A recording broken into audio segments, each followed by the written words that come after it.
যা, এতটা খাবার নষ্ট হয়ে গেল! হঠাৎ করে জল ঢেলে দিচ্ছে কেন? এতটা খাবার কি নষ্ট হয়ে যাবে? পাগল হয়ে গেল নাকি মানুষটা? আমি গেছিলাম বাগিলাতে, বর্ধমান মেমারির আগে বাগিলা স্টপেজ। সেখানে কীর্তন দলের সাথে গেছিলাম। সেখানে গিয়ে মানুষজনের ব্যবহার দেখলাম একটা আলাদা লেভেলের, আলাদা ভালোবাসা আছে তাদের মধ্যে। আর সমস্ত কথাটা শুনতে হলে ভিডিওটি দেখতে হবে অবশ্যই শেষ পর্যন্ত। আমি কেন বললাম এই কথাটা, কেনই বা এত কথা বলার দরকার আছে? সত্যি বলতে গেলে ওইখানকার মানুষগুলো খুবই একটা আলাদা রকম। কারণ তোমরা দেখতে পাচ্ছ এখনকার দিনে যেখানে সবাই প্লাস্টিকের পাতা ইউজ করে সেইখানে থালা দিচ্ছে খাওয়ার জন্য। তারপরে আবার থালার পর চলে আসলো ফল প্রসাদ, মানে ঠাকুরের যে প্রসাদটা আছে, ঠাকুরের প্রসাদ দেওয়া হলো। ঠাকুরের প্রসাদটা সবাই খেতে শুরু করে দিল।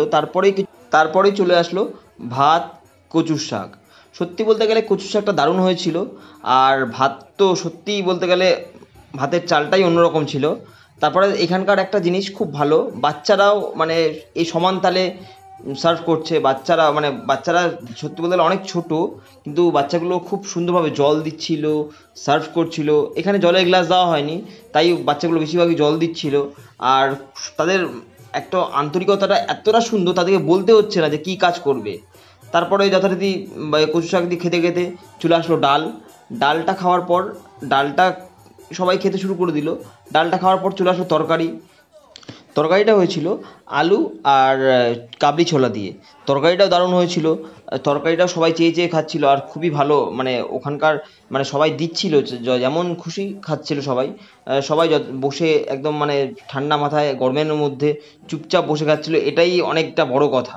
তারপর চলে আসলো আমার ফেভারিট আইটেম, এটা হচ্ছে টক জল। আমি সত্যি বলতে গেলে এর আগে কোনোদিন দেখিনি, এটা খাইও নি। এটা আমি টেস্ট করেছিলাম। এটা খুবই সুন্দর একটা জিনিস। আর এটা প্লেটে দেওয়ার সাথে সাথে একটা দারুণ একটা অনুভূতি হচ্ছিল। কারণ দেখো, এই যে টক জলটা যদি খায় চুমুক দিয়ে বা নর্মালি যদি খায়, দেখো তোমরা একটুখানি খেলে প্লেটটা সুন্দর পরিষ্কার হয়ে যাচ্ছিলো। সত্যি বলতে গেলে আমি হয়তো পরিচিত ছিলাম না, কিন্তু আমি ওদের খাওয়া দাওয়া দেখে বুঝলাম ওনারা হয়তো পরিচিত এর সাথে। এটা হয়তো ওনারা এর আগে খেয়েছিল, অনেকে খাচ্ছে অনেকে খাচ্ছে না। কিন্তু সত্যি বলতে গেলে জিনিসটা দারুণ ছিল। আর তোমরা যদি এটা খেয়ে থাকো অবশ্যই আমাকে কমেন্ট বক্সে জানাবে। আর তারপরে যথারীতি প্লেটটা পরিষ্কার হওয়ার পরে চলে আসলো পায়েস ছিল লাস্ট অ্যান্ড ফেভারিট আইটেম। সত্যি বলতে গেলে পায়েসটাও দারুণ হয়েছিল। আমি পায়েসটা মিনিমাম 2 থেকে 3 বার নিয়ে চেয়ে খেয়েছিলাম। পায়েসটা আবার অনেকেই চেয়ে খাচ্ছিল। পায়েসটা ভালো হয়েছিল ওখানকার পায়েসটা। সত্যি বলতে গেলে একটু অন্যরকম, আলাদা রকম খেতে হয়েছিল এটা। আর আমি তো অনেক জায়গায় পায়েস খেয়েছি, এই পায়েসটা খেয়ে দেখলাম পায়েসের কোয়ালিটি আলাদা।